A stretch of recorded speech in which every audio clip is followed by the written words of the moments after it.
Today, in the astonishing Milky Way, my guest is Jay MacGillivray. I get it? Perfect. You got it. Nailed it. Thank you. So good seeing you, Jay. Welcome to the Oh, Institute for Advanced Astonishment. absolute Jay, pleasure. Jay is my neighbor. You're about what, 5 minutes, 10 minutes away up in the mountain? Yeah, about 10 minutes walk from your place. Yeah. Yeah. Hmm. And we met through someone who, when I met him, he said, I don't give my name out. And until I see you again. And when I did see him, I used the bathroom, came Hmm. right back in, and he said, "Now I see you again. My name is Ken." And I said, "What's your last name?" And he said, "Osis." And I said, "That's my favorite word in the whole world, Really? kenosis, which Oh, is of the whole course. thing." Yeah, yeah, yeah, yeah, yeah. I love that. And you and I, we talked for about 5 minutes, and it was Bernardo Kastrup, Donald Hoffman, Yes. Rupert Spira, and I said, this is the perfect guy for the podcast. And then we tried to have this big roundtable with Kenosis, but Hmm. he was on some medicine that day that there was no. That was one of the more entertaining tables that you could ever imagine being at. That's for sure. Yes. Yeah. It Wasn't was necessarily podcast worthy, but it was entertaining. a Buddhist nun, a Yes. Buddhist nun named Zero. Zero. Hmm. You can't make this up here.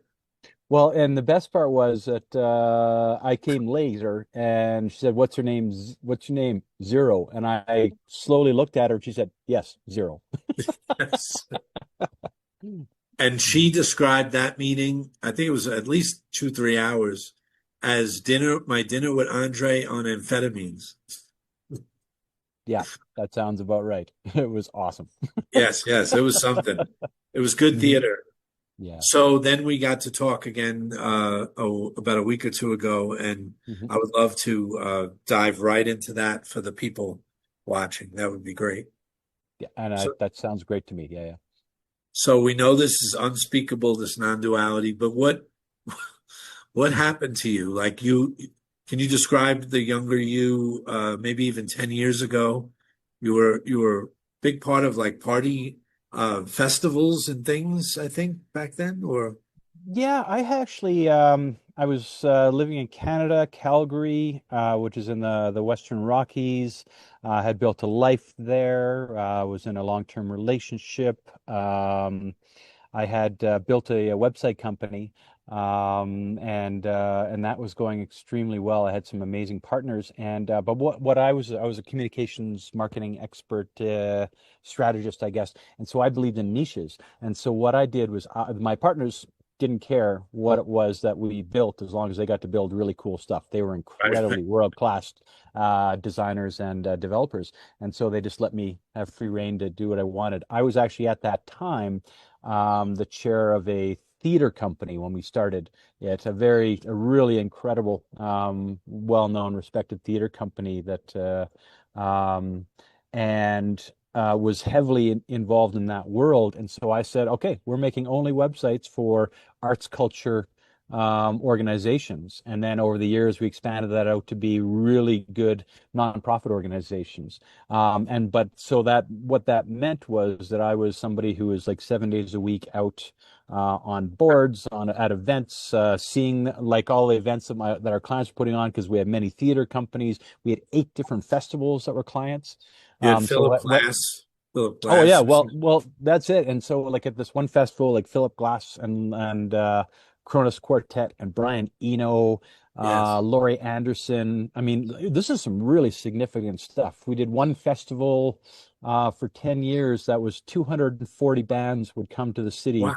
to play at 40 venues in 5 days. And so when you think of the logistics, and we organized like all that stuff as the online presence, it was incredible. So I mean, like my life was incredibly busy, out, Yes. active, and very involved and going. And then Something oh, happened. well, yeah, then some shit went down. Well, I became I was in a relationship ended, and at that point I had friends living in Costa Rica, and I said, you know what? I'm an online guy. Why can't I just, so I was one of those early digital nomads. I would do 6 months in Costa Rica and 6 months in Canada. So I started to transition life that way. And then when I was there, oh, I decided to leave my website company to run an online startup. And when we got, at one point, I'm in Costa Rica on my way to my favorite festival, Envision. At that point, um, came out of the jungle and there was this flu going around. Heard of Um, that? and I went back to Canada because I felt like I had some things I needed to do there. It was the end of my 6 months. And 4 days after I got back, without really realizing what was going on, whoosh, the world shut down. Now, I kind of preface it that way because my life had started to fall apart a couple of months before. A relationship ended. Um, the startup I was working at fell apart. There's some, and I had taken no salary for 2.5 years, so obviously the finances were a problem. There was some family issues, and then I, as an external extrovert, saying I got to rebuild my life. All of a sudden, they said, "No, go stay in your apartment and don't come out." I didn't hear another human voice for at least 7 or 8 more weeks after that first little lockdown. You say Canada took it even more seriously than America. America was locked down, but Canada, I think you said, was even more of a squeeze, right? One thing that the world says about Canadians is that we're really polite. And the problem at that point, from my perspective anyway, was that um, people went inside and they were scared of getting somebody else sick. So they just took the rules extremely seriously Uh, and just hid. So I called it 16 months in a cave. I barely didn't, I really barely saw anybody for about 16 months until I decided to leave. And then somewhere in the middle, things changed. Yeah. Somewhere the bottom fell out. Can you describe that night? Yeah, the well, the bottom fell out over the course of 6 months. There was no ability to get therapy, no nothing. There was no Zoom, but really at that point. Right. And so everybody was just locked down, and everything in my life had fallen apart. And I hit like when you the concept of a dark night of the soul, people sometimes replace it for depression. It's not. It's something No. more. It's sacred. It's old. It's annihilation in Buddhist terms. Yes. And it's an annihilation of ego and who you are. And I everything fell apart and it kept getting worse and I had no people to talk to and I just went into a so I had a Friday night where I felt a depression, a blackness coming on, like in it, I could feel it coming right up through my body. And I said, I cannot continue to live this way. And it was a choice of at that moment, live or die. And it was very stark. And there was no question that this was not going to continue. Um, and I remember this interesting little voice that said, "This is the test you have to pass." Um, and I said, yeah, that's true. And I, instead of doing anything else at that moment, I said, I am going to pass this test. And how am I going to do it? I'm going to find 3 friends. There's a lot of shame involved in my life falling apart. 3 friends I could trust, Yes. who I will reach out to. So I made a little plan in my head and said, this is how I will live, and this is how I'll pass the test. And then I woke up, went to sleep, and I woke up the next day, and everything was different. And that was the start. Yes. Yes. Everything Hmm. was a little brighter, a little lighter, a little, Glimmering, yeah. shimmering, um, knowing it was different, like getting up, feeling my body going, like there was almost a voice, and it was almost a disassociation of self, a voice that said, um, I am an old black woman. What Yeah. that means, I don't know, but it's always stuck with me. But it was a moment where it was, you are not just yourself anymore. Yes. And it was like, okay, been doing some yoga. Okay. we can work with this almost. Like it almost felt like other voices where, I mean, I don't necessarily subscribe to that now, but at that moment, it was a disassociation from just what I was as a Yes. limited finite being. There was something else more going on. And as I learned more over the years, that made more sense as to why that happened in that moment. And then glimmering, shimmering, I went out and wrote down I am an old black woman. And then I just started to write. And from that moment on, everything changed as far as the journaling and everything that happened from that point forward.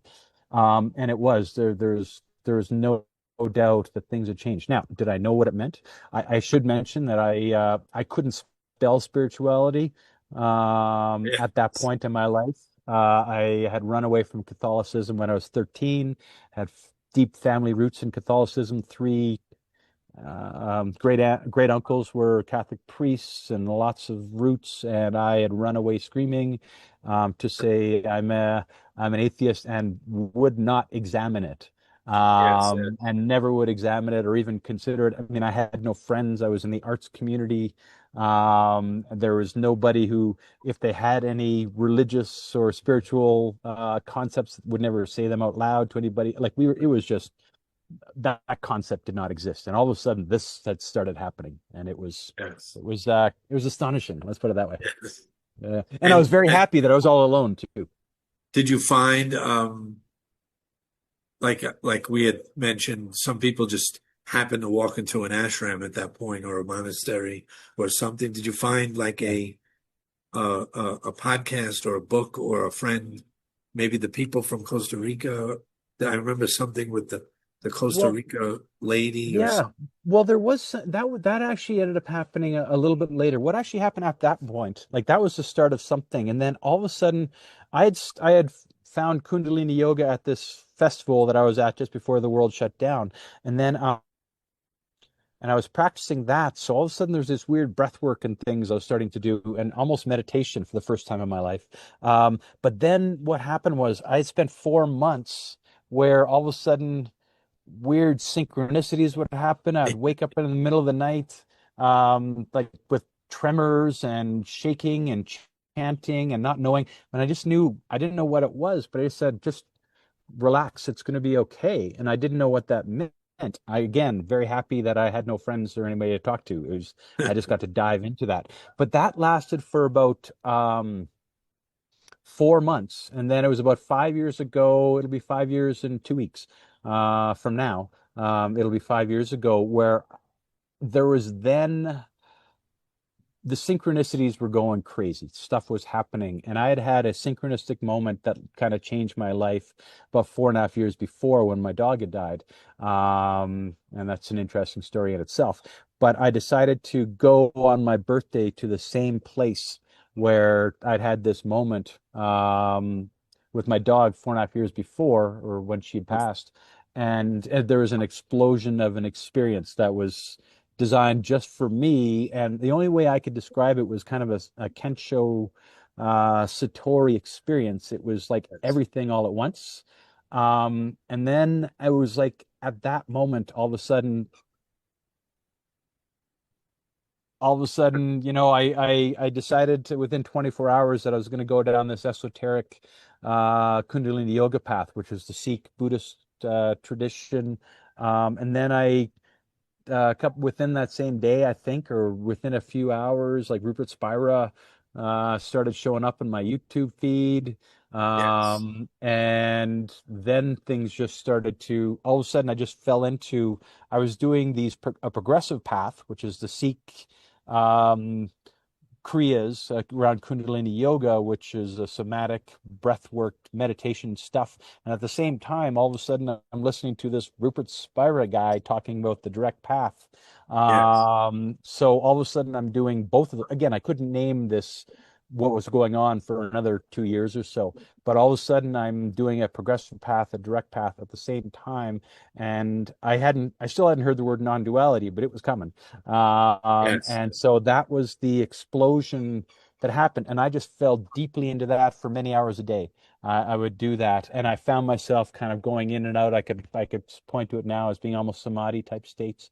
Um, And then when I started to really understand what Rupert was talking about with this whole non-duality thing, conceptually, that's when I started looking up, hey, I don't know what an ashram is, but are there any ashrams in the world open? And will somebody take me in and like feed me and take care of me while I go through whatever I'm going through? Because I was gone. There Which was nothing. Rupert, I think, was able to do what I think he was able to sit with an artist. I don't know if it was Francis Lucille Yep. or Yep. so. He was the artist, Rupert, and Francis Yes. let him Yes. stay, right? And freed Correct. him up to not have to work. And yeah, I think that's exactly right. And I think that that's an ancient tradition from what I've learned since. I mean, ashrams, monasteries, that's really a big part of why they existed. So because again, having these non-dual realizations and what they mean and like this just renunciation of self, like you really are outside and nothing matters for a while and you have to stabilize. There really has to be places where people can go and sweep the floors and somebody yes, makes your meals for them, right? And while you kind of settle in for a while. And again, I keep saying how lucky I was that I was in my cave for 16 months because I felt like I could just go nuts all by myself. I had to keep saying I had a couple friends, my best friends in Costa Rica were we were doing online dinners. We'd cook and eat together on Tuesdays. And I mentioned to them at one point, and I was obviously getting spacier, and mentioned to them I was looking for ashrams. And this one friend mentioned with a bunch of and they're all friends of mine back there. Mentioned with a bunch of girls, yeah, Jay's doing okay, but he's talking about ashrams or something.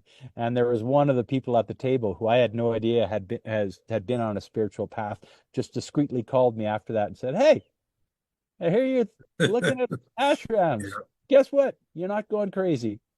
This is perfect. something real that's going on." So that was the Yes, first voice I'd heard in 8 months. That wasn't just me sucking in stuff from YouTube. So yeah, it was pretty wild. that grounded it. 100%. Yeah, yeah, Changed everything. Yeah. And then within a few months, I had left Canada, just slipped out the back jack, got rid of all my possessions, put everything into two backpacks, and left for good. And a few months later, ended up in this lovely lake in Guatemala. And yeah. here I still sit. Yeah. And you had a house full of stuff that just was Oh yeah, gone. like well, I was a homeowner for 18, 19 years, Yeah, different homes, different moves. And then, but with relationships had ended, I actually had gotten rid of the house a few years before, and had decided renting and digital nomading was better. But I had gotten all my stuff down to just really good stuff. yes, But then you start going, no, let's yeah, get rid of yeah. it. Like, and it was literally, it wasn't selling, it wasn't marketplace. It was like, Yes. hey, you're looking for a couch? How would you like an entire home furnishings? Come on over with a truck in the next 3 days, and it's all yours. Come on over, and you're not sure if you can afford a good butcher knife because you just came from, you're 20 years old and you're just moving across the country. Well, come on over, There you get your go. boyfriend's truck, Yeah. and here's 20 years of kitchen goods. And Yeah. it was kind of like that. And boy, did it ever feel good. Oh, it's like a cliche, but when you live it and you see what it's like to actually let go of everything, it's an Oof. amazing. It's like D Paul Harris is was consulting David Blaine, and David Blaine Mm. did this flying with balloons. I don't know if you ever Yes, seen yeah, it. definitely. I think I've seen that one. It Yeah, was amazing, and he had the yeah, oxygen in there and all that. But he yep. would go up, and as he went up, he would drop ballast, like 5 pound Right, bags. right. And that's what we're doing. Like it's all this physics of dropping unneeded, unnecessary ballast, furniture, this, that, or at least the attachment to it. It's um. It's incredible. It's like you peer over the box and you step outside and you start to realize um, even the stuff that you thought was essential is largely ballast. Yes. Yeah. And it's really, really interesting when you start to just keep letting go and keep letting go. Um, but the freedom it provides. And for me, it was, I didn't know, like I assumed when I left with my two backpacks that I would just be traveling for years. And I didn't know. And of course, I lasted about a few months, and now I barely leave this little place that is home for me now. But it's because I was looking for something that would have been this type of place in San Marcos, but which I didn't know at the time either. But it was the freedom that was required.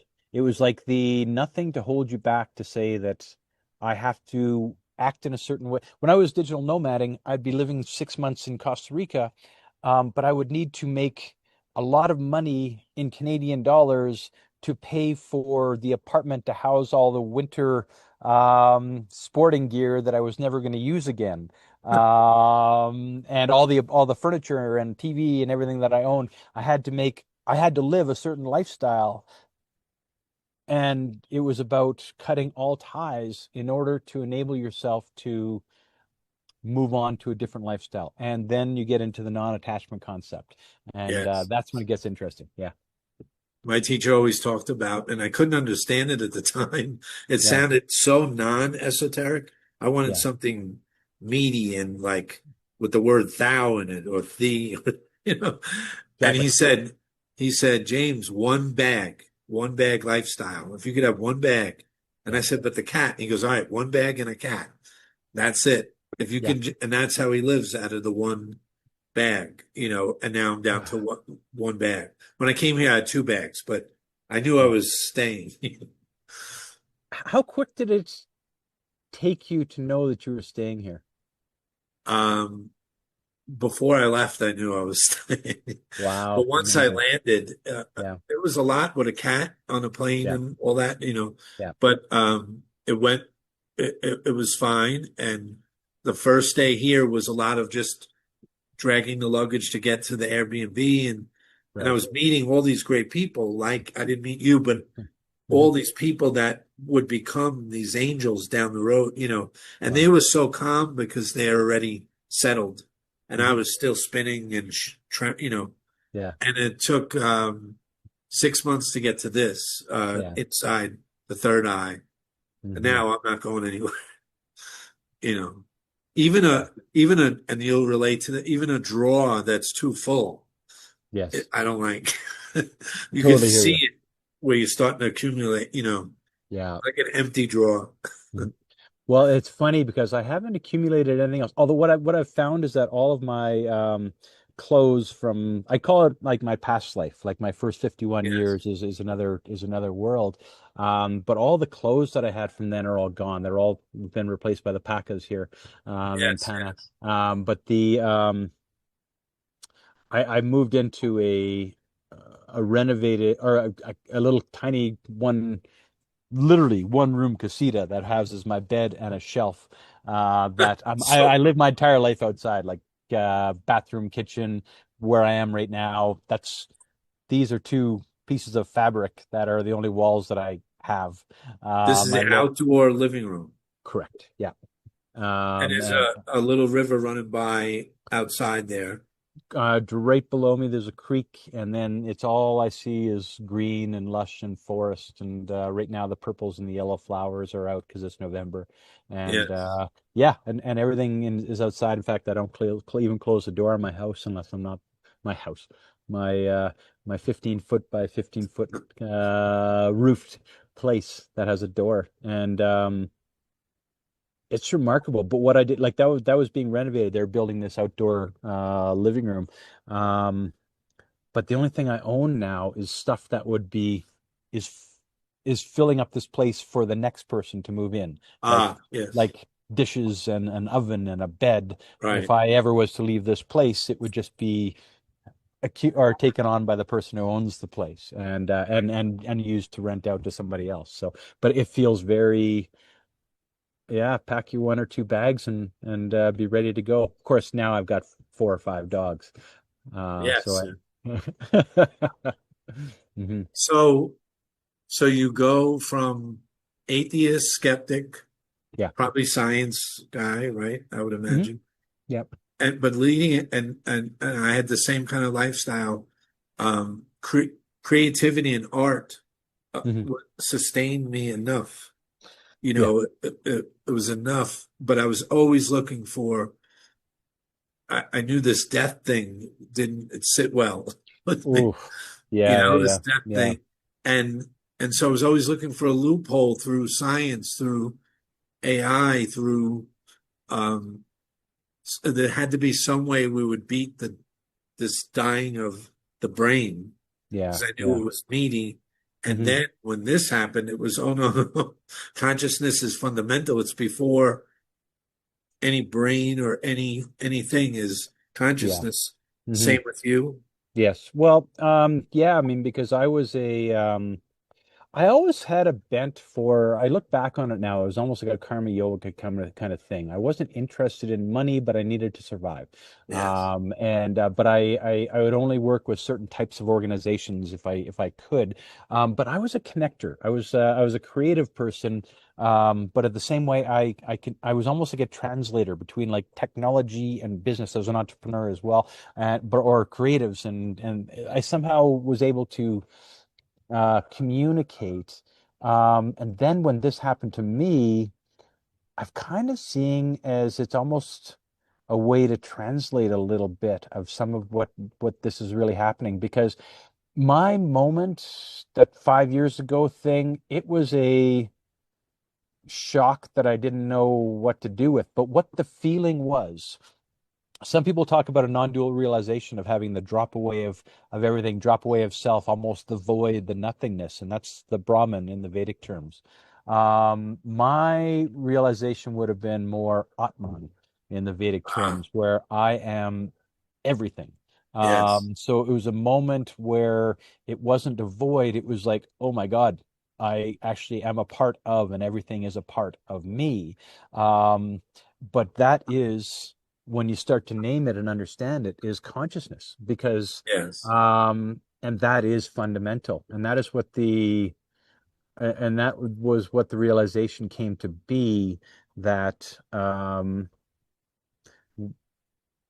our scientific ideas of time and space and the laws of relativity as being fundamental, they are emergent properties where consciousness is fundamental. Everything Yes. is consciousness. Everything's made of consciousness. Everything occurs within consciousness. It's infinite.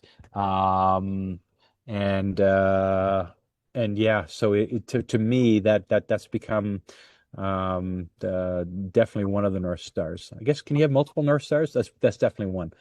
Yes. Yeah, yeah. Schopenhauer's dog was named Atman. Every So right. every poodle he had. So as they died, Atman, Atman, Oh, that is so funny. and he Well, would I bring call it yeah, yeah. to the Go ahead. restaurant Yeah. and put a gold coin on the table.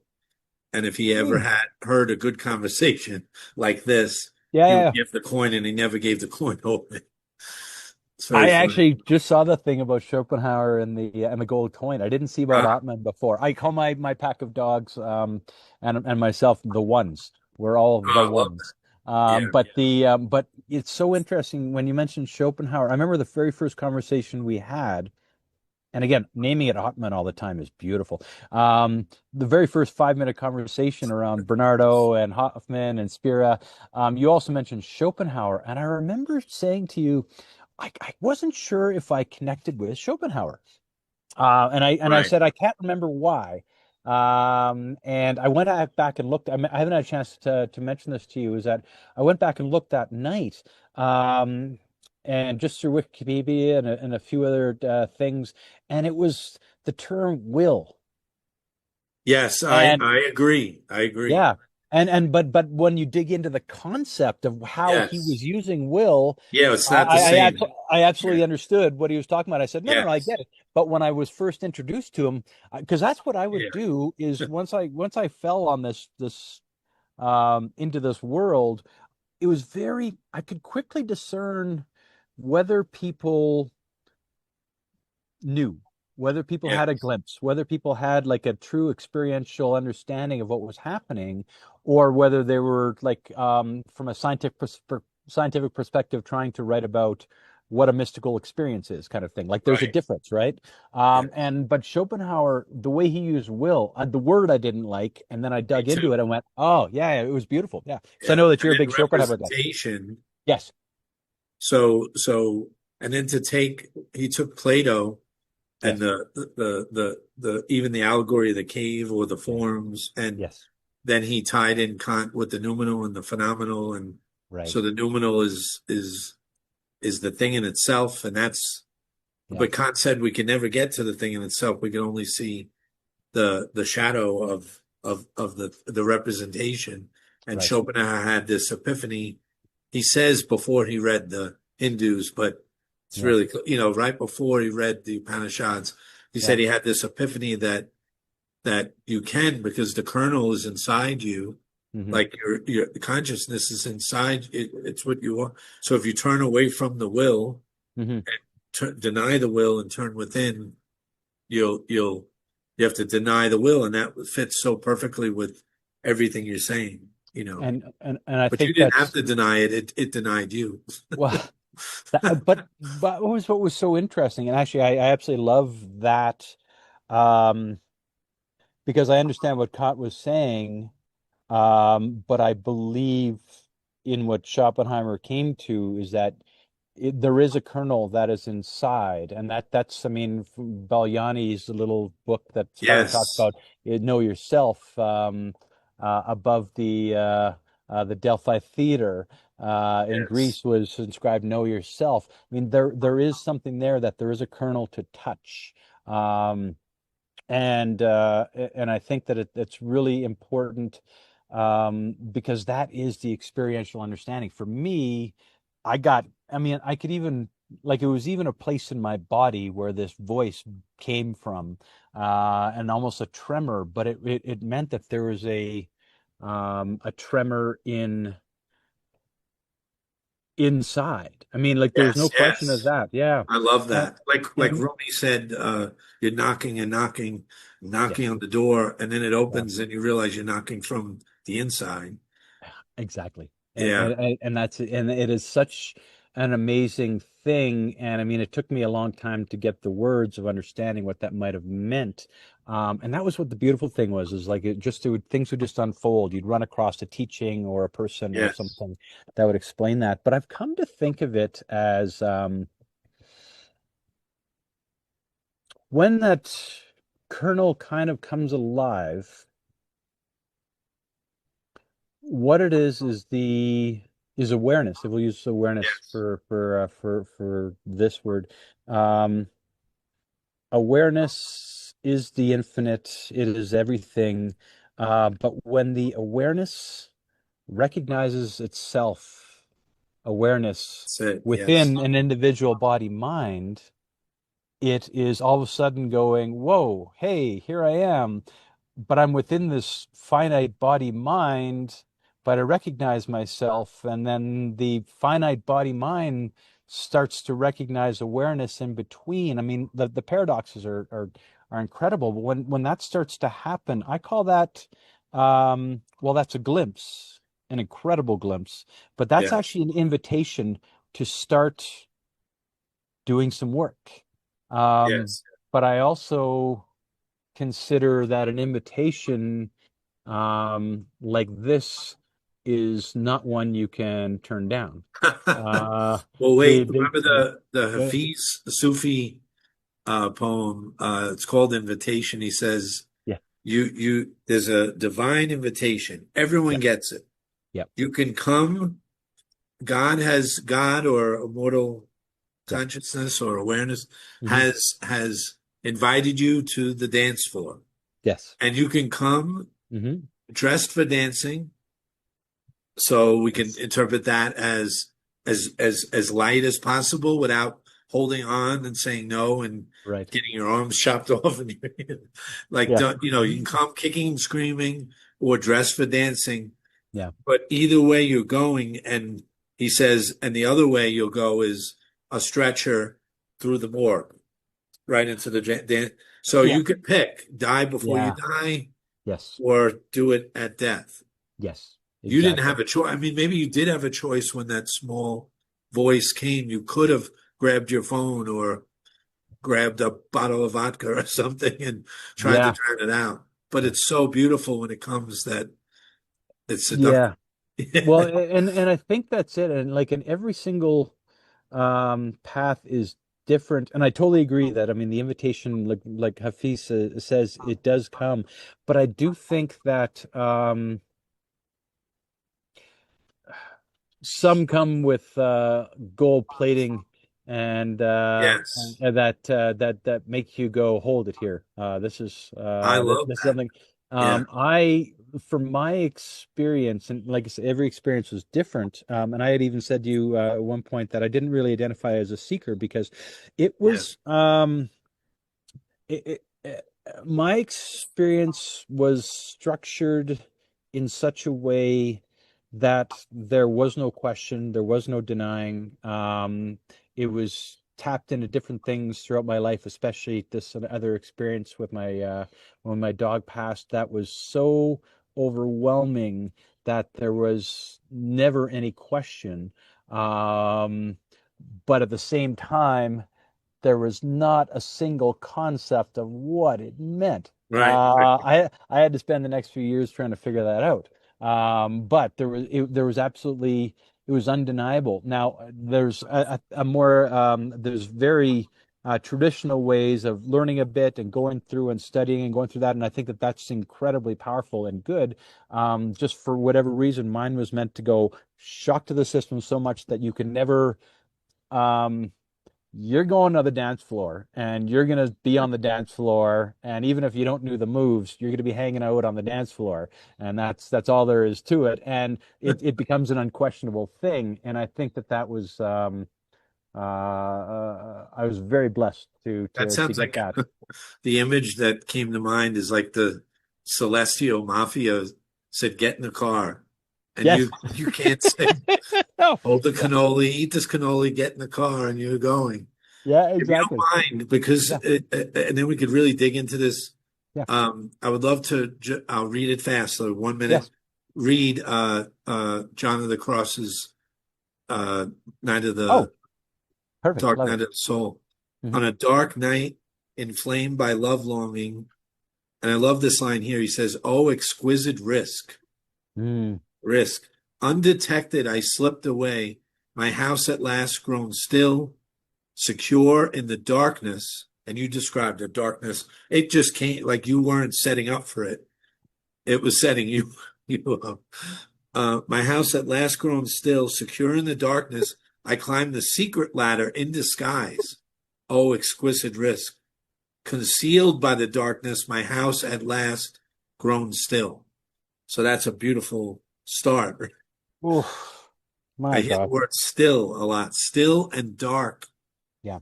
And I just did a podcast with Fred Lamont, and his opening was, "We have to not be afraid of this darkness. We're too obsessed with the light. The darkness is equally important." And Well, it's what is that? I see is that a branch or a Oh, you know what that praying is? mantis? That it is actually it's one of those crazy little stick creatures is walking by the camera. It's a I Zen was master. it welcome. Welcome. It's Yeah. a walking stick. Yes. Which is That a big part sweet of my night, life. that Mhm. sweet night, a secret. Yeah. Nobody saw me, which is the whole thing. You kept saying you didn't Yeah. talk to any of you were locked in. You were Yeah. in lockdown. Why Jesus went to the desert, why Buddha went to the forest, why the Hindus went to the Ganges River. Hmm. That sweet night, a secret. Nobody saw me. I did not see a thing. So not about senses. No other light, no other guide than the one burning in my heart. That's so that light led the way, and that's the light of awareness that I think you were mentioning. More clearly, it led the way more clearly than the risen sun to where the beloved was waiting for me. The one I knew so intimately in a place where no one could find us. O night that guided me, O night sweeter than the sunrise, O night that the lover that joined lover with beloved is the oneness, the non-dual. Lover transformed in beloved. And I'll just skip a little bit. it's like what you were saying. I like you said it was a shock. How did you say it, to your foundation, or a shock, like a tremor? The Oh, whole it thing was. was a It shock, was like an absolute tremor and a shock. It was everything was alive with a voice right? stating It this wasn't a one sweet statement. invitation No, of no, no, no, no, no, no, little no. angel harps It and. no, no, no, no. It So was here it everything. says, Mhm. with a gentle hand, the beloved wounded my neck and suspended. It's sort of it was like a snap, a mafia snap of the neck, and all my senses were suspended. And here's the last part. I lost myself, forgot myself. I lay my face against the beloved's face. Everything fell away. Everything fell away. And I left myself behind, abandoning my cares among the lilies forgotten. Oh, jeez. That's the story of your life right there. It's I can't even tell you how, like, I mean, and I've read that before, but it certainly didn't hit me the same way. I can't even tell you how perfectly that states so much of what my experience was. And it's why I say to people about when I use terms like dark night of the soul, how it means something like there's something more, because what it is the darkness requires, and again, the darkness is required, the light is required. But it is, the requirement is for the relinquishing of yourself as Yes. an individual, even if you don't know what that means at that moment. It is the merging with the beloved, Yeah. and the relinquishing of the personal I, the small s self, and merging into the Atman, which is the large S Perfect. self. And how that is so poetically, and of course he wrote that in jail. Yes. Yes. And he was in And then he jail for escaped, having right? I think he escaped. I think, yeah, he escaped. Yeah, somebody, he paid Or off, just his family walked paid out. off somebody. Yeah. But he was there for a year, and somebody was slipping him paper, but it was because he had these non-dually kind of thoughts, Yeah. and they threw him in jail. And that's what he wrote there in the darkness. And it was about a personal, the necessity of the renunciation of self, or the, like, renunciation is the wrong word. It's, you let it drop away and merge with the beloved. Yes. Um, and that is when you realize who you are and what you are. And then you have to figure out how to live after But that. that's a leap. But that's like Oh, Rumi said, yeah. it says, calm down. We're all on the roof and we're drunk. And you Yes. have to fly, you have to jump and fly off Yeah. the roof, jump off the cliff, you know. Hmm. And it really is, it is it's a huge leap. Um, and it's I mean, even in the spiritual world and community, there's a certain point of understanding a lot of spiritual concepts. Yeah. But it's a world of self-improvement, of like, I'm going to make self better and light better. I'm going to go to the light, and everything will be blissful and happy Small in my self. life. Correct. Yeah. Like you said, Um, lowercase I, yeah, lowercase y, uh, you. yeah, and but there's a furtherance that is required, where you actually give up the concept of self-improvement Yeah. and as yourself, and you have to merge into big S self-awareness, which is the understanding that you are one with everything. Like Rumi says, you have to jump off the house or off the Yeah. cliff. Um, but that is not what many are comfortable doing. There has to be a Scary. true merging, and it's terrifying. Yeah. Um, Again, I feel so blessed that um, the mafia showed up and threw me in the back seat. There wasn't any question like, should I go visit these guys? Should I go hang with them? You could try, Yeah, but you're gonna get your legs broken or your neck yeah, broken, like trying to the yeah, cross. exactly. And that's what I think it helps somebody watching. I always think of someone who writes me and says, "I've Hmm. been looking at this for years and I can't. I want what Jay has. I want that. Hmm. I want that. You know, how do I get there?" And and that's what I had mentioned to you earlier, and you said, well, I really wasn't a seeker, but you could describe the path of suffering where Oh, what the yeah. squeeze, and that's Mhm. one of the greatest or the greatest teacher there is. You I can't think that, avoid it. yeah, no, and I think that and that's why the dark night of the soul is such a powerful thing, because it's the deepest suffering, the deepest path. I'd have different parts of grief in my life. I mean, I had all kinds of stuff and addictions and different problems. I went through everything in my life. Found a way to be a good person throughout, but there was a lot of Yes, lot of yes. lot of a lot of ups and downs and sideways And and a lot of steps. pain and some depressions. That's why with my dark night of the soul, it was like, no, no, this isn't depression. I know depression. Yeah. Yeah. Me and depression are old friends. This is a This is tsunami. Yeah. exactly. This is different. But I think for somebody who's looking for that, every path has to be a little bit different, because it has to be attuned to who you are. But what ends up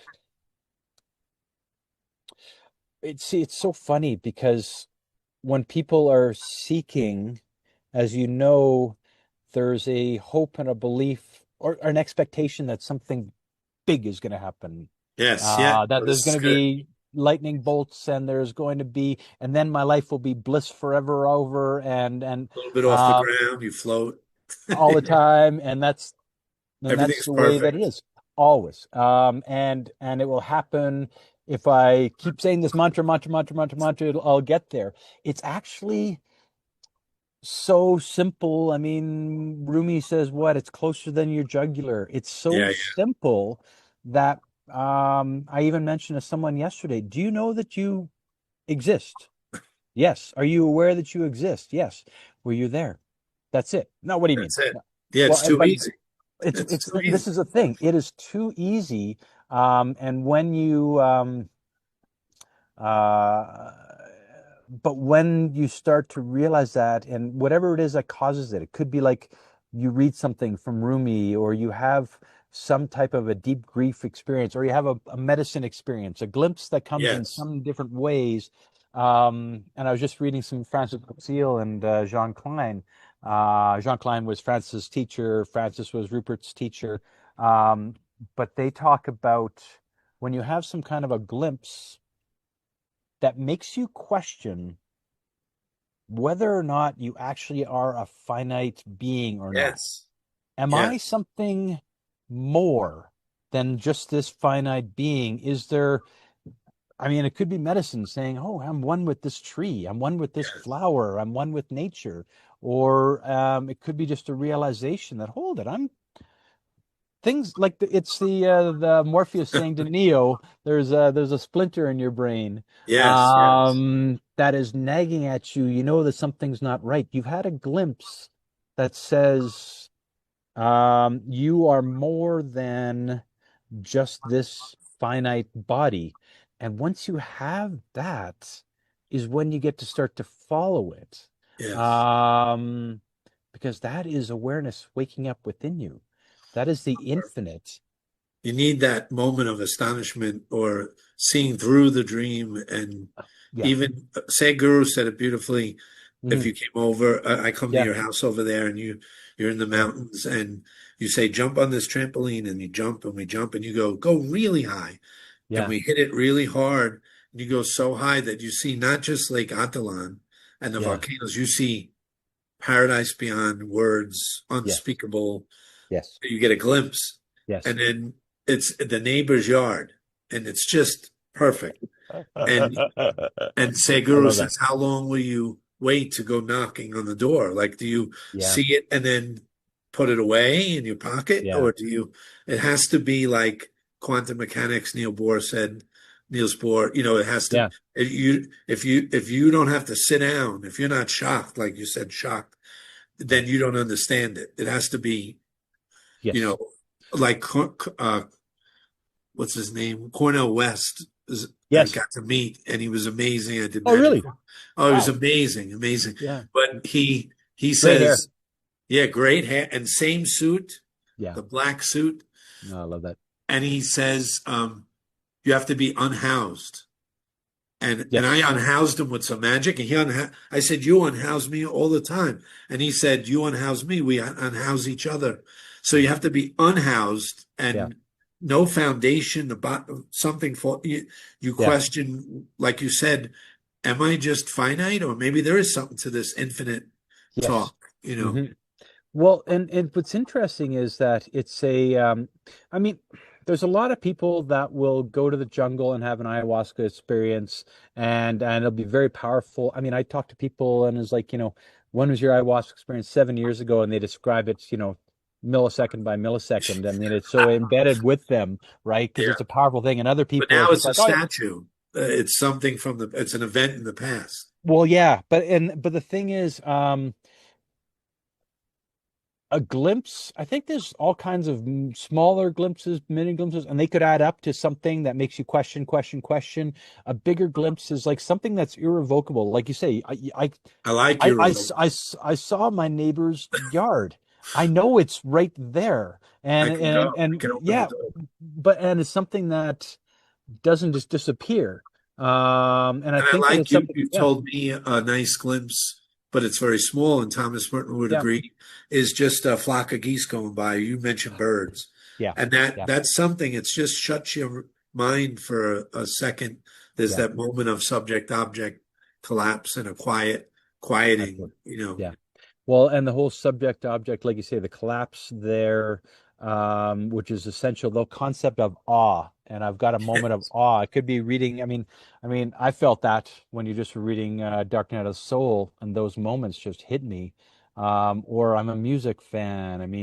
yes, I mean, Coltrane or Radiohead yes, or whatever. I mean, like there are moments that hit you, which are huge. And yeah, and like those are um incredibly powerful, like Merton said. But you know what?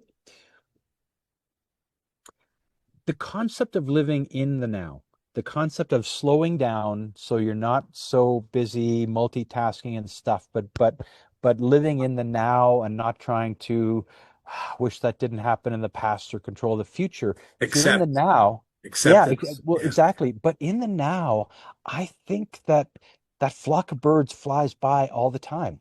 I think that yes, bee goes by. I think that little you're stick so right. figure goes across That's the so camera beautiful. here, and it's about us being slow enough to be able to Yes, see and to recognize these little winks that the yes. universe is giving us, right? Evelyn um Underhill, do you know her? She wrote yes, this big yeah, book on it. She yeah, said 1,000 of those little walking sticks or these moments go by all day, but we're not looking. We're not absolutely, because we're focused, like you said, in the past or yeah, the future. We're yeah, denying, not accepting, yeah, thinking about, hmm 1942 instead of, we're always going. What happened in high school? That girl rejected me. That guy did this. and you're going and going and going. What am I buying for Yes. What's groceries for dinner? today? What's for dinner? And that's the thing. I actually have right soon after this happened, I was sitting on a busy street in downtown Calgary, just on a bench, because nobody was stopped for anything.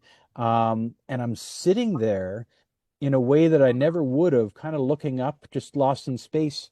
And through this downtown corridor of skyscrapers, an eagle flies right down the street, and No nobody one sees it, of sees. course, because it's just above where anybody would look. And Yes. or and that's the thing. So They're looking these at their things, phones. well, exactly, and everything. So there's stuff like that happening all the time. And I think that, like, I started to have a practice. I had after this all happened, I was doing the Kundalini stuff for about a year and a half. So I had a mantra practice every day, and then I was doing breath work. I had a dark retreat, which is an incredible experience. But I was doing some different things, but and different meditative type of stuff. And then I started walking with this pack of dogs of mine up into the valley every day. And the thing was that there's no flat paths. It's all rocks, it's all everything. So you got to be paying attention to, and I realized that left foot, right Yes. foot, and you couldn't be anything but in the moment, or you're gonna fall off a cliff, or you're gonna Right. or trip or whatever. And then I started to realize that, and started to live this way. No multitasking. I'm making cacao. watch myself stirring it. Yes. I'm washing dishes. Wash my stuff, like, and wash the dishes. And I can't say that that's perpetual anymore. I've started to get a little busier, which is good. But But it's it intuitive. It's still there. Yeah. at any time I can drop back into it. But I mean, I that was part of the practice of this for a significant period for many months. It was like there was never multitask. Always stick on what you're Yes. doing because it's about being in the now. And oh my God, the flocks of birds and the Yeah. things that and the stuff you'd notice, or a word that somebody says that walks by. It's like a thought you've had, and all of a sudden that word keeps popping up all over town. Yes. Yeah, it's astonishing if you have the ears to hear. Yes. Yes. Hmm. Amazing. Rupert Hmm. has that beautiful poem. I don't think he wrote it. You know Hmm. that little poem about I am, and it talks about the birds. Yes, Every bird sound. I mean, I it'll do know choke that you one. up. Yeah, Yeah, very. yeah, yeah. That all Hmm. of that is speaking to you. It's all for Yeah. you. The whole thing. Hmm. Yeah. That's why, like you said, you can discern if someone has this or not. Not that Hmm. someone has it, but if there's the light there, Yeah. because you can see by their fruits, by the way they act, by the way they Yeah. talk, Well, and exactly, and it's about there's a different well, I mean, it comes down to a few things, but not the non-attachment is a large term as far as like but it's also and not attachment to different outcomes. And I think that that's a really, really important Yes. thing. Um, that it's an acceptance of what is, and okay, so being in the now means that you're not worried about what happened in the past. Yes. Because whatever happened in the past is part of the natural system. And if it It's good. happens, even if it's not doesn't feel right for you or for what is happening Okay. around you, it doesn't matter. It's a part of the Yeah. you, and you are one with the natural system and a non-duality understanding.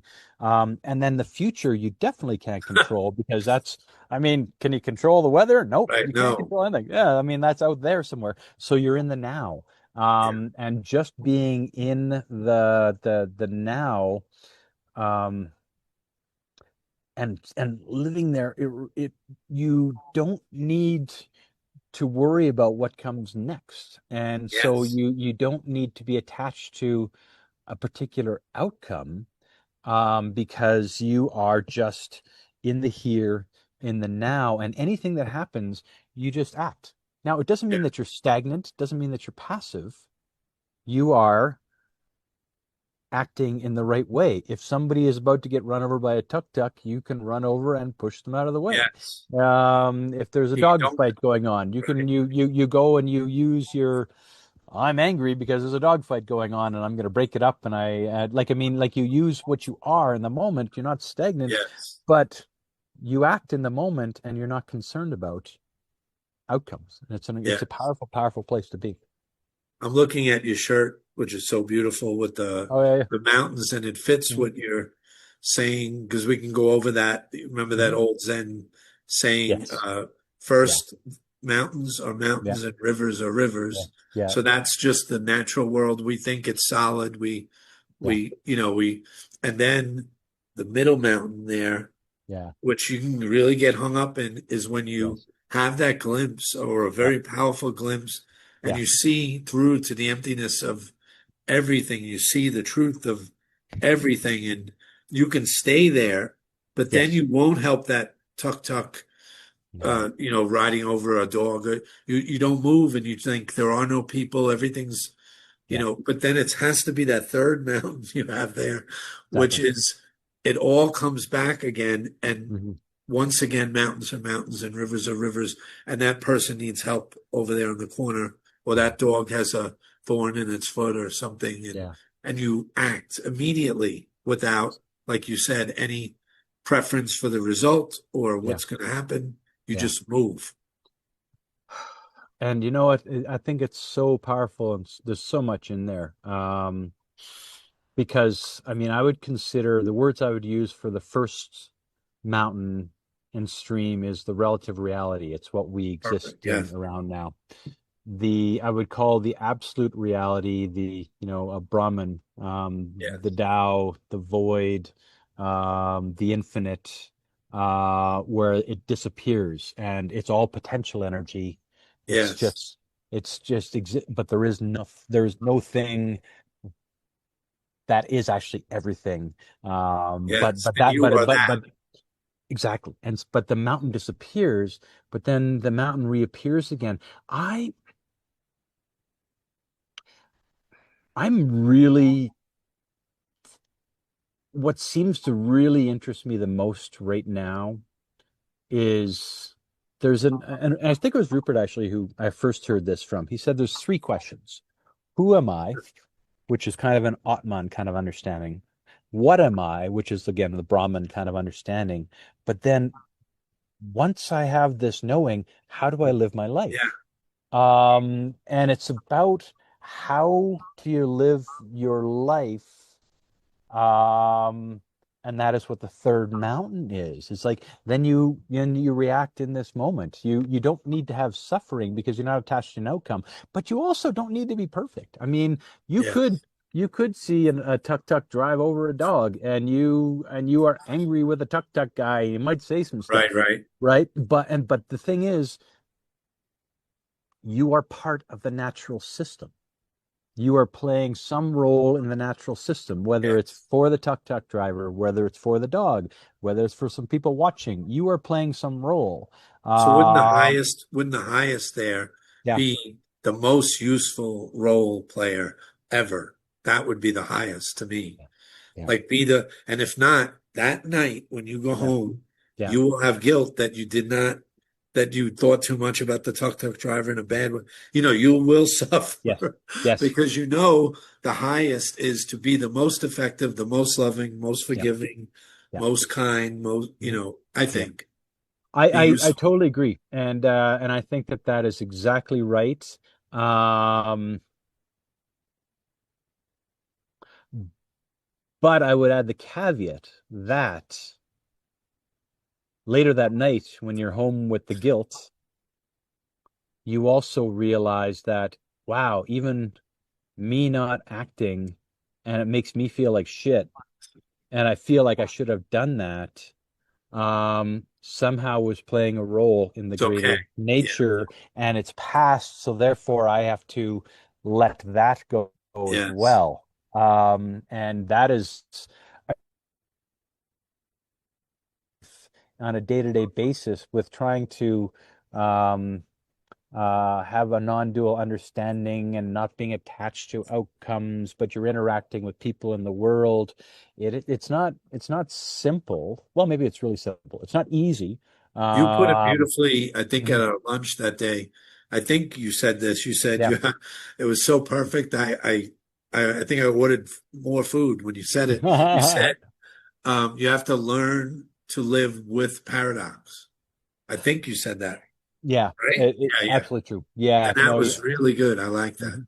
Well, and I think that's a big part of it. You have to know that the absolute reality is truth, but that the relative reality is truth. And you can't just say, well, okay, I've reached all there is, nothing else matters anymore. No, they're Keep, both truth. Yeah. I had an experience last week with my dogs. They disappeared for a few days and went into the valley. And that's never happened where they've stayed out overnight. Like that's four of my scary. five dogs Yeah, just went. And and they'd never stayed out overnight before. And all of a sudden we got to 48 hours and I was out stomping around in the valleys looking yeah, for yeah. them. But it was so interesting, like the fear that you have about that, and the concern for them. Are they hurt? And I think I told you at that lunch, I mean, like they're my family. I don't have much connections. I've got a couple of people from my first 51 years I talked to. None of them are here. I don't interact with people all that much here. I'm that hermit guy who's up in the valley with the dogs. So that's my family. That's where love comes from and goes to, Now and they're all of a gone. sudden four Yeah, of where them are they? did they Yeah. just disappear, and is that And it? there's Will I this never see them feeling again? that you want to, you can have this ultimate Yeah. knowing. You can have Hmm. it and just go home and wait, or Yeah. at the same time, you want to do everything you can to help them. Maybe they need you. Maybe, Exactly. maybe they're all caught on a fence or fell. And so Absolutely. you want to exhaust that. Yeah. And that's a weird thing. And that's what you mean by the Well, living a foot in yeah. both worlds, right? Exactly. And you have to act as by what it is that, like, I'm a loving dog parent who wants to go out and help them, but at the same time, I'm also like um, doing these Substack things where I'm talking about non-duality and non-attachment, and I'm laying there in bed going, okay, I'm not going to get too worked up about this because I have to let it go, but at the same time, it's freaking me out. It's like And a yeah, seesaw. Yeah, it goes. exactly. And so how do you live in the extremes? And I mean, I have even went up and it ended up being a really intense climb into the mountains one morning and finding one of the dogs who was the pack leader and then going way. Anyway, it was a very intense experience. Um, where I put myself in great danger You could to have get up felt. to. Oh yeah, Yeah, and I mean, then where I was going, nobody'd ever find you. You're gone. yeah, yeah. And I get to a point though where I had to say, okay, I've done everything that this body can do. I now have to, Let go. yeah, and I have to make sure that this body survives and it's on the edge of not. And I have other dogs to take care of. And so I had a little prayer on the cliff face saying, okay, I've done everything that I can do. But now I have to be in the now, and not be attached to what happens. And that happens, and I start staying in the now and making my way down this cliff face. And when I get to the bottom, there's, the three dogs just sitting there playing in the creek, wondering about, hey, We hey, missed them. good to see you. What are we doing up here? It was like, hey, good to see you. All right, we're gonna be over here playing in the creek. Okay, see you later. Bye. Like What it a was, relief, right? but it required the letting go of Yes. being this clenched fist attached or Control. this or distraught or something. Yes. It required that. And I mentioned this too. I had a call with somebody when I got home, the person I'm doing this online project with in Portugal. Um, Incredible writer on this topic, but she um the way she said it, I thought was very interesting. Every time we have these big moments of grief, these big moments of suffering and stuff that happens while you have this, it's a little bit of the small s self, the ego, all that stuff is burning away further. Yes. Like you've gone through another big test, another big moment, so that burns away further, and that's what I think our project is. And how do we live this life is to just keep chipping away at that and just Yes. keep and getting more and more able to be established in this place, but it never goes away, but And you can start chipping away. Yeah. like you say, chip is a Yeah. good like chipping. If someone chipped away at my face, I would feel it would hurt. So Yeah. Yeah. chipping, you could feel like Rumi said, how will your mirror ever get polished if you're irritated by every rub? So Exactly. it's a dance with a rub, and you learn Yeah. to enjoy it, like Sisyphus with the rock. Exactly. But there's a good ending to the Sisyphus. You know that it's all is well at the end Yeah. of that, instead of the bleaker, absurd Sisyphus where he just does it forever and ever and ever. Exactly. You Yeah. learn to love the sun, like Camus said. Yes. Well, see, and that's exactly right. Like you're right. You learn to love the sun. Um, you have to learn to love um everything. Like every Yes. moment that happens is what you have to love, and you have to not. I mean, the ego is an identity creation mechanism in the sense that it says, I I am this, I'm not that. I like this, I don't like that. And you have to let go of those kind of concepts. Yeah, Yes, exactly. And you don't say that, oh, I only want pancakes and I don't want broccoli. right. Like you This actually go ahead. broccoli's coming to your door if you say that. Like Exactly. you're getting a lifetime supply of There's somebody's saying backing the truck up at your house and is all the just dumping mafia, out. the That's right celestial too. mafia. So they're coming with the broccoli. Yeah, but that's the Yes. thing is that you don't get you don't try and push it away. You have to accept everything. The Ashtavakra Gita is one that really hit me early on. I mean It's that one of my and favorites. and it is That's so the direct. master teaching. Yeah, that's it's this thin and Yeah, it's direct. and it is so direct and it's uncompromising. It just says no. I There's love nothing. to me the Course in Miracles is also uncompromising. I don't know if you Yes, read that. I Like haven't, I but always say, it doesn't I give know you an places. Yeah, inch. yeah, Doesn't and give you an inch.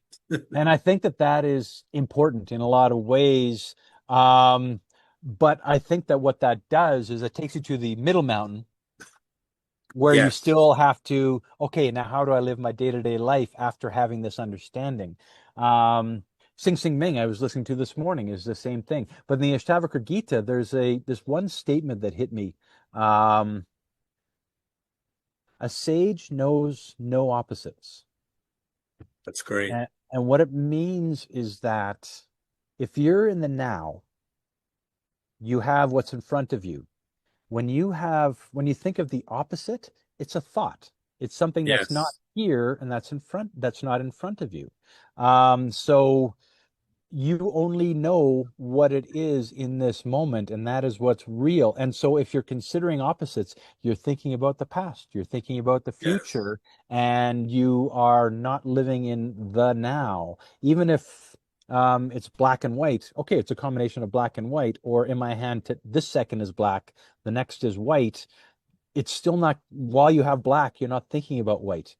White Yes. only Yes. appears when you, so I mean, you there is no opposites if you are in the now. And so the pointing is now, live now.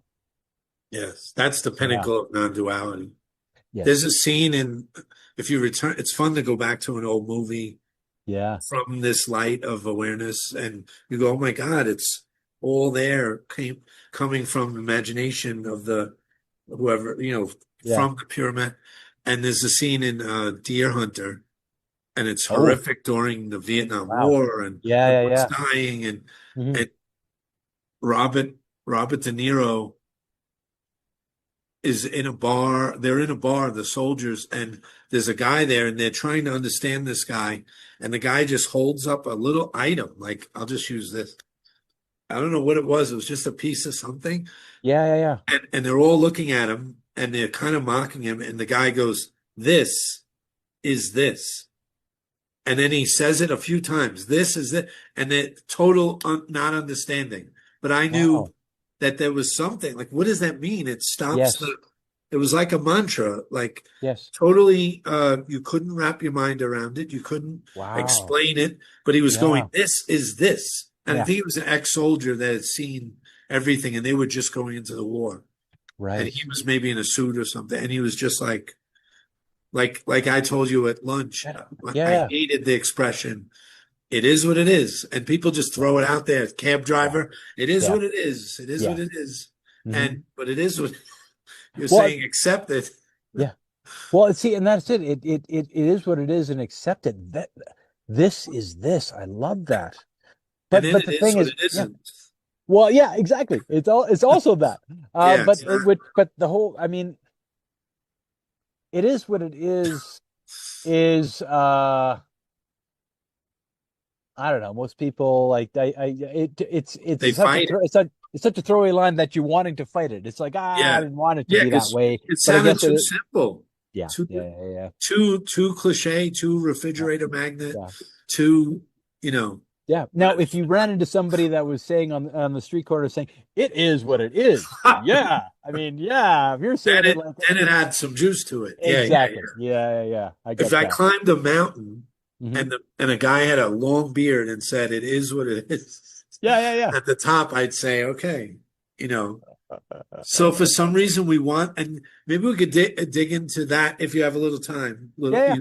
you cut me off when you're ready. Oh, yeah. Um, I'm good. uh, the idea you had hinted at before, these we get these glimpses, or even on the astonishment medicine or Yes. psychedelic, you Yep. it dissolves and or annihilates at least for a little while that Yeah, parasite ego, and you see that Brahman truth that or that you see the whole thing, exactly. and that could hurt you down the line. It seemed like you were hinting at, because then you have a concept of what this is of God, like you said, fireworks and Yes, the moment, and it has to be always blissful, perfect, and exactly. it's perfect I had a friend last night who said she's getting it, and she said, "I'm so happy," and she would never say, she was always sad, so Yeah. sad, and she said, "I'm so happy, even when I'm sad, I'm happy." And I said, Yes. "Yes, that's Hmm. it." Like it's the two ways of, Hmm. your background and foreground of looking at this event. You Hmm. can be sad, but know all is well, and Yes, it's perfect, even in its imperfection. absolutely. It's interesting. I remember, I can't remember who said it. I know that I adopted it myself. Was that might have been a Francis Lucille or something, but it was if anyone was starting on the seeking path and understood what the end result was, nobody would ever do it because it is That's good. so simple and plain that you are just trying to not be attached to anything. You're not going for just bliss for yourself. It's not angels singing No, no. it's about being as simple as possible. It's not about improving and making yourself wear beautiful clothes and everybody bow down to you. There's Right. none of that. It's about being so simple that and not having any expectations and having nobody notice you. Yes. And then during that, though, when you're there, you Yeah, understand what the angels meant, why, like exactly. Chesterton said, Yeah. why do angels fly? Hmm. And he's talking about and it's because they take themselves lightly. And you understand that it's like a Zen cone instead Yes. of an actual person with wings. You Yes. go, oh, when you're light, you Hmm. fly. You feel like you're, like Suzuki said, an inch off the ground. Yes. Enlightenment, it's this ordinary life, but Yeah. you feel a little bit up, a Hmm. little light. So you Well, get all that. and the thing is, like when I don't want to. All I know is this one particular guy that I followed a bit that he tries to diminish the concept of enlightenment or awakening, so people don't go chasing it. Yes. But I think that I mean, oh, I forgot the last part of this. If you didn't, if you knew what it was, you would never search for it. But nobody who's ever arrived there would ever let it go, Uh, because it's actually it's so beautiful to recognize, like you say, you fly in the wings because you're light, because you're not concerned with things. Suffering goes away, but it's not because you've achieved something. It's because you don't care about achieving anything. You you're just gone. exist and you go, whether it's good or bad or whatever. And I want to circle back to the stuff about the medicine or curtains or the great Yes. devotional, blissful kind of moments that people are ascribing to the astonishment The and the white light. awakening process. Yeah. Yeah, is um, there's a thinking of if it's not that feeling of constant bliss and constant going, like I mean, obviously you know Yes. with the medicine, so many people then just chase the medicine, chase Go the high, up chase and the high. down. Yeah. Exactly. And you also need to do more, and you've got to do it longer because you're trying to reach Get a that. double. Uh, Yep. and or you Oh, I had this incredible blissful moment walking out of my 3 hour curtain. But then the tuk tuk splashed me and I'm unhappy It's again. so So perfect. so what the hell That's am I perfect. gonna do for the next week until the curtain comes back Yes. around? I mean that's the thing is that Um, again, it's the relinquishing of the chasing of something, Yeah. which is, and that's what's so hard to comprehend. And it's not like you ever achieve a state. Um, the Daniel Schmidt movie, the third movie, is Yes. so beautiful because he uses as the narrative structure um, the Oxen Master, the 10 pictures Yes. in Yes. the Zen The tradition. famous. Exactly, and it is This so is Samadhi beautiful. 3. Samadhi 3. Right. Right. Exactly. Yes. And yeah, so he uses that throughout Lee three. Sorry. Um, and it's beautiful because the first few images are all about finding the ego, that you're an individual self, um, and trying to tame the ox, and then you're riding on the back of the ox, and it seems all this awakening kind of stuff, but that only gets you up to about five of Yeah. Yeah. the pictographs, um, and it's about how that's just a part of the process, and it feels like that would be overcoming, and all right, now Done. I'm riding on the ox and you're playing a flute and everything's great.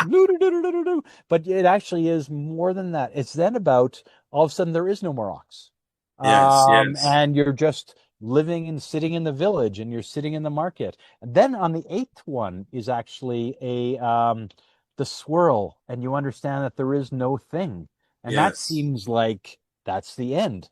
But there's two more. Yeah.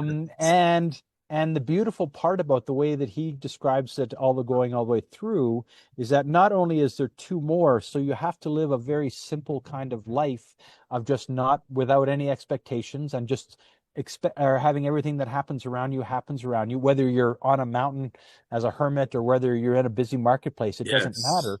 Um, but also that it is not linear, and it's also that it's not a stage that you arrive at and don't go back. You can constantly, like, one of the beautiful things that I've heard saw somebody write about this morning is that you have these 10 images.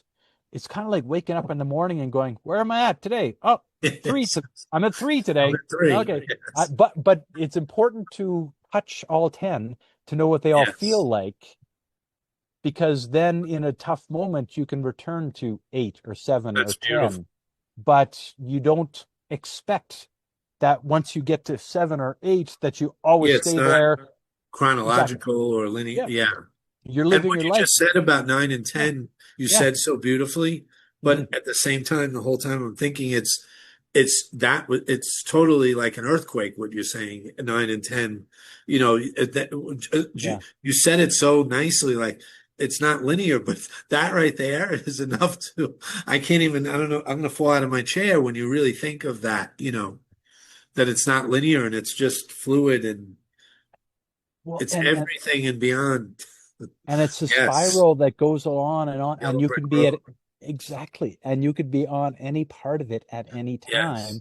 time. And it's to be okay with it, like, oh shit, here I am fighting with my ego again. Yes. But I've already did that a long time ago. But no, this is part of what you're doing now because you just went and visited your family and you got a trigger, or your neighbor did something, or something happened to Yes. your dogs. I mean, that it's about being okay with whatever state. At the end of that movie as well, there's something which has just stuck with me. He told a story, and I think it might be part of picture 10, but I'm not sure. But he ended the movie off with this, was the concept of the laughing Buddha. Ah. And so the person is in the market, and it's busy in the marketplace all around, and then appearing out of the crowd is this smiling, laughing Buddha with a bag over its shoulder. And the Buddha comes up and he recognizes it amazingly. And it's like this moment. And the Buddha takes off the bag and comes up and embraces him. And it's the most beautiful, peaceful, loving embrace you could ever imagine. And then the man is like asking the Buddha these questions. So how do you stay in this place? And what do you do? And the Buddha just quietly backs up and puts the Yes. bag back on his shoulder, and then just quietly disappears. And it's so interesting. It struck me as Um, it's almost like having a moment of awareness recognizing itself, Yes. and you're in living your life in some different way, and then you have those, there are those moments that are the bliss, that are the I am one with everything and I get it, I'm in nature, or you have this realization, or you read a passage. John of Yes. the Cross, Jesus, that was beautiful. And you're gone. Yeah, and you're gone and You you're in dissolve. it, Yeah. and everything is, and you get it, but it's not about I have to stay here. It's about enjoy that moment. The laughing Buddha just came out and Yes. smiled Don't at you and forget it. said, Don't yeah, forget. Yeah. but it's also coming out and embracing you, going, Yes. hey, we got this. Yes. All right, see you later. Bye. We'll talk to you later. See And you later. gone. And then back into the marketplace. And you're there going, all right, I still gotta live my Yeah. life. And it's a beautiful, I That's just great. love the way that he ended that. And Yes. it's actually, it hit me, and it's something that's so stuck with me ever since I watched it. Yeah. Yeah, Yeah. there's a lot of chasing to repeat that. But let me go back to the market Oh, yeah, yeah. tomorrow. Maybe the Buddha will be there and the Buddha's not. Now you're Exactly. sad. Yes, So exactly. that Yeah. expectation you talked about. Yeah. And that's what I think, and you love him too, my stack art, when he Oh, said, I pray to God, the ultimate prayer. Well, yeah. he said, the ultimate prayer is thank you. Like, just, that's it. Yeah. No other words. Hmm. But that I pray to God to rid me of God, which sounds like get the Yeah. fire out and chase that guy. I rid me of God so that I may know God. Yes. That that's what you're saying. Like, don't Yeah. you have to lose even the Zen master concept, Yeah. even the happy Buddha in the market, Yeah. everything, whatever your expectation of enlightenment is, Yeah. that's what's blocking you because you think it's about Hmm. yoga mats and Yeah. incense and Exactly. yeah. Yeah. Guitars and Or flutes and like you, when drums you and stuff. woke up Yeah. in the Yeah. morning, it was Yeah. shimmering, and they think, Yeah. well, and it is shimmering, and when it's not, Hmm. it's like an alarm clock in the dream. Like, what's going? Yeah. Why Yeah. is Yeah. why? Well, here comes the wicked witch, dun, dun, dun, dun, dun. And be aware, and there's the awareness. Be Yeah. aware, Hmm. remember. Hmm. So maybe to wrap up, what do you Hmm. think of the words "all is well"? Why do all us mystics say it? All is well, despite It actually, appearances. no, you know, it's interesting. All is well.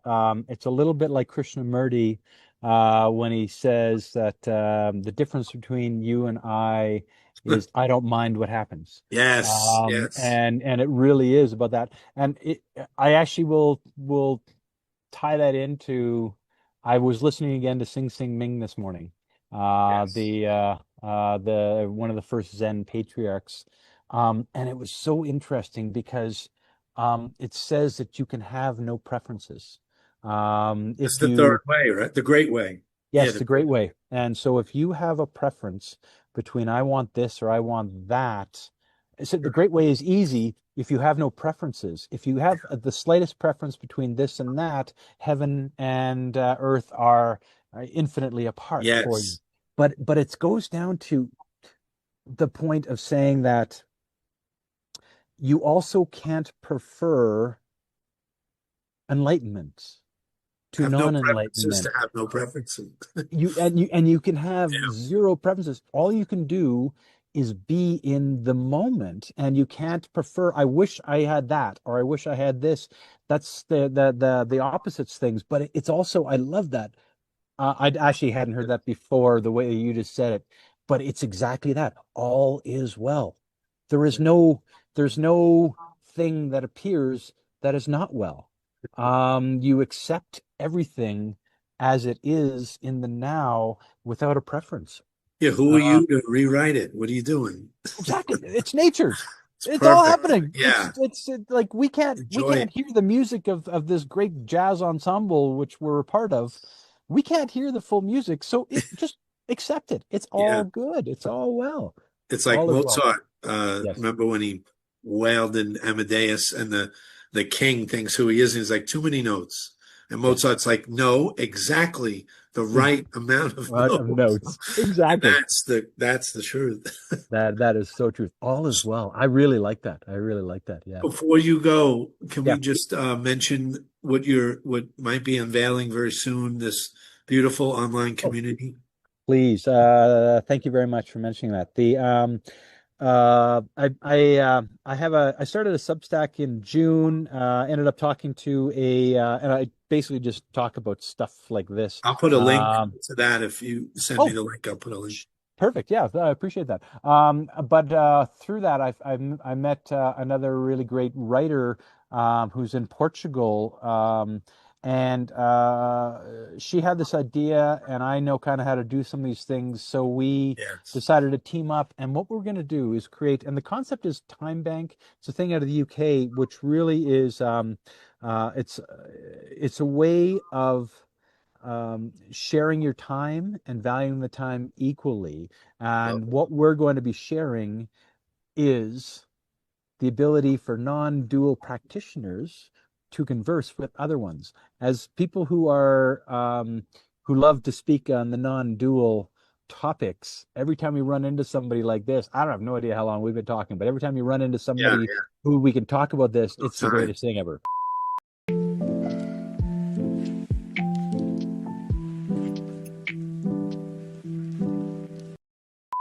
Power just went out, so I just materialized here.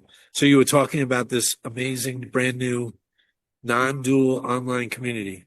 Yeah, it's a really cool idea. I'd run into somebody on Substack. I can't remember if I mentioned that before or not, but the who we've started talking about this, and she's an excellent author on non-duality.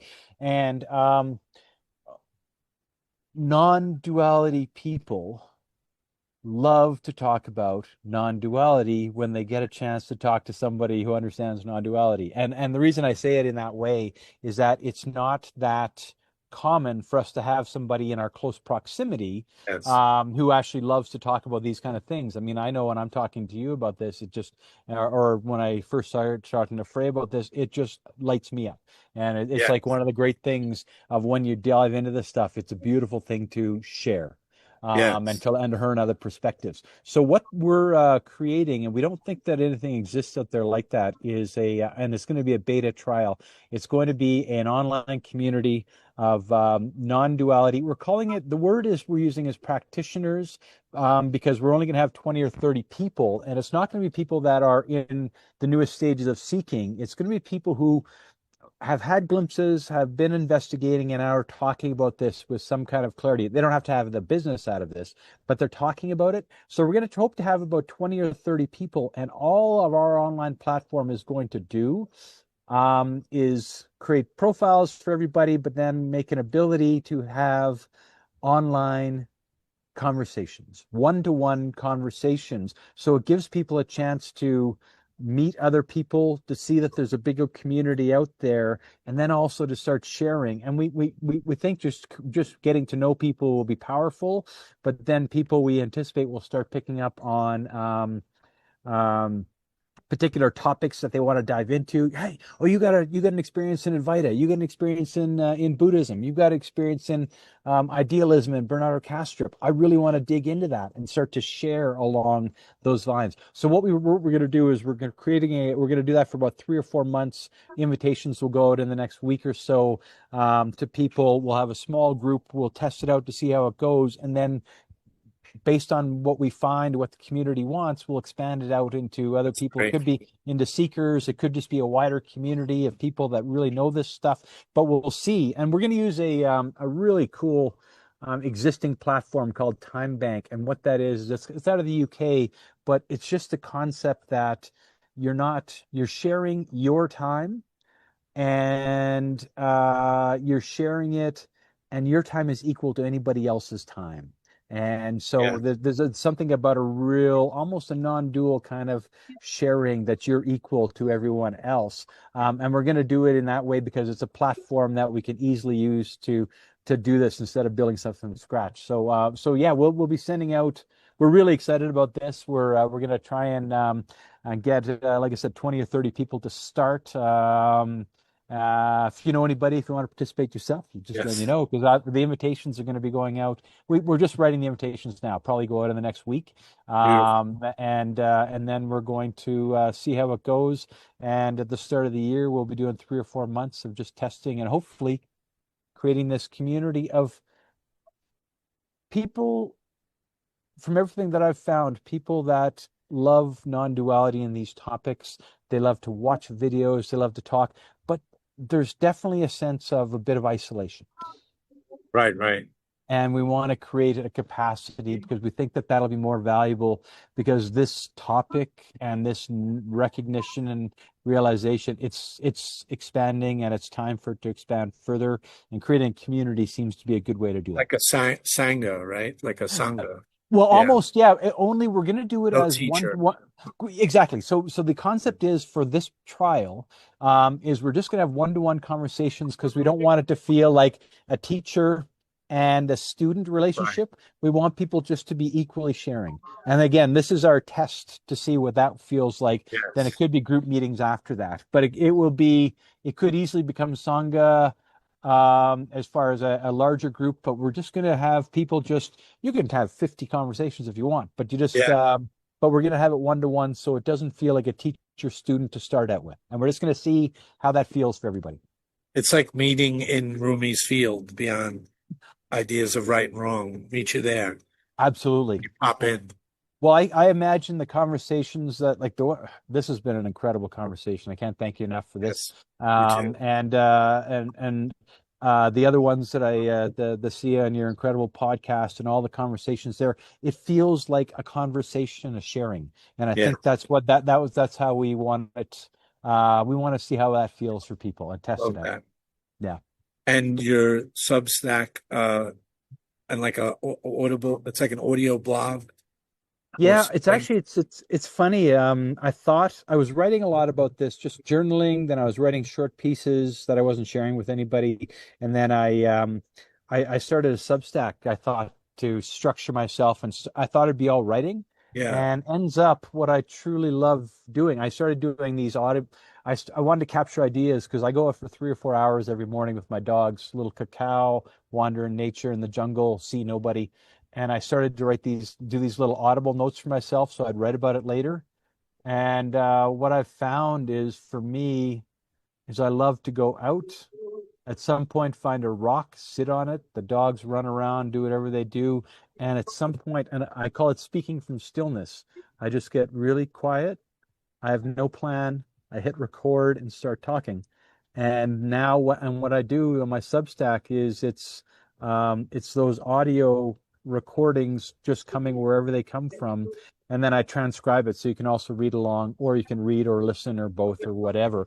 But it's just a different way of a transmission that is it's not so formal and so precise. It's truly expressing what's in the heart at the moment. And Yeah. I generally come home and transcribe it and have no idea what I talked about.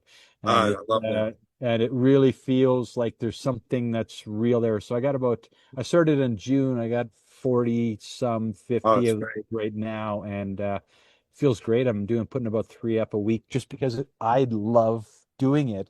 And I feel Yes. that's also as a first creation, do the stuff you love first, right? And then see how it goes from there.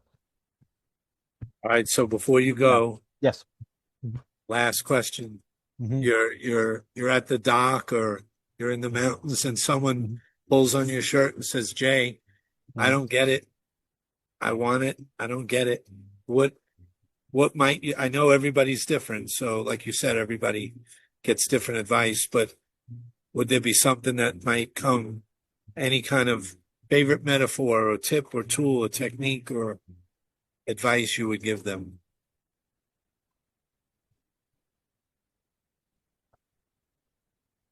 There's a simple thing that I say, but there, you have to have a bit more there, and that is like there are no wrong steps. There are only next steps.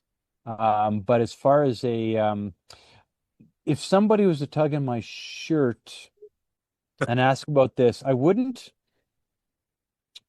actually wouldn't talk about non-duality. at all, unless it was somebody that I thought had some type of a glimpse, because I think it's almost this thing Yeah, that's out there that's confusing to people. So, I mean, um, but if somebody I thought had a glimpse, I would explain a little bit what non-duality is, which is that it's that's not good. two, Yes. that and why that is because we are part of oneness, and oneness is infinite. And infinite means that there can't be two infinites. Love it. There's one infinite, so That's good. everything exists as one infinite, and we're part of that in some way. Now, why would you care about understanding and knowing about that? When there is infinite knowledge, non-duality is the core teaching. It's the it's the Perennial. perennial. Thank you. I was going to say perpetual. It is the perennial truth at the core of all spiritual traditions, all Yeah, indigenous traditions. Um, but what it says is that we are one and we're living in the now. Why would that even be interesting to follow? Well, if you're one and living in the now, you can forget about things that are in the past and worrying about things that are in the past. The things that are in the past, if you worry about them, that causes depression. You can worry about trying to control the future. Controlling the future is anxiety, and you can not worry about the past and the future anymore because we're all big a part of one thing you don't control. So imagine how your life looks if you get rid of not worrying about the past and get rid of the depression, not worrying about the future and getting rid of that anxiety. Imagine what that would feel like to live in the now. And if you do that, um, that is the start of a great and powerful and good life, which you stop being attached to, I need to achieve this, I need to buy this, I need to have this relationship, I need to have this car. If you get outside of that and be non-attached, which again is you're part of the wider system of not being attached to, that is what's called no suffering. Now, yes. can you just snap your fingers and have that? No. Can you have that all the time? No. But if you're interested in the concept of non-duality and you don't get it, starting to understand these concepts will get you to that place. Yeah, Even if you don't have everything fully, if you start to live your life I like that. under these concepts, you're going to start reducing suffering and depression and anxiety just by starting to follow these concepts. And if you do that, When you feel that, it's like you get a little pat, like a little taste of this goodness, and it lets you take another step. It's like uh, moving from a really yeah, bad room to a yeah, beautiful room. Gracias. it's very true because then you start to live a little bit more in the now and a little bit more in the now. And as we talked earlier, if you're starting to live more in the now, you start to see more of the synchronicities and Yes, things yeah, kind of grow. So I don't think, uh, as a former, communications strategist, I would think it's more about what could you achieve by starting to live your life that way rather than how do you make it happen? Because I think the how do you yeah. make it happen is a graceful kind of thing, um, that over time appears. But why not in the meantime be living your life in a way that reduces suffering and makes you Love more that. present? Yeah. Thank you, Jay. No, James, I cannot thank you enough. This has been a pleasure. It's been great. Yeah. We'll see you in this beautiful community. Yeah. Looking I forward to can't it. wait. And I'll put links to everything. Oh, Have a thank you great very much. day, brother. Thanks, James. Bye bye.